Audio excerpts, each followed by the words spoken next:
রাষ্ট্রের বৈধ সকল সুযোগও যদি জনগণের ভালোবাসায় আল্লাহ তাআলা আমাদেরকে এদেশে সেবার দায়িত্ব দেন, বৈধ সকল সুযোগও আমরা গ্রহণ করব না।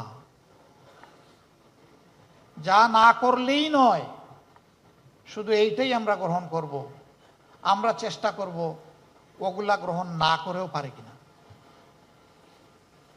আমরা রাজনীতিকে পেশা হিসেবে গ্রহণ করি নাই, এই রাজনীতিকে আমরা কর্তব্য হিসেবে গ্রহণ করেছি। নেশা শব্দটা শুনতে খারাপ লাগে।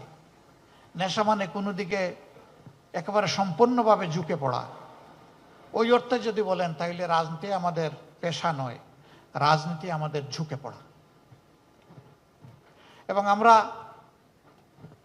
দুনিয়ায় রাজনীতি করি না কোনো পদ পদবীর জন্যে, সম্পদকে ফুলিয়ে ফাঁপিয়ে বড় করার জন্যে। আমাদের রাজনীতি সার্থক হবে যদি জনগণের চোখের পানি থেমে গিয়ে টুকটের কোনায় সামান্য একটু হাসি ফুটে ওঠে। এটি হবে আমাদের রাজনীতি।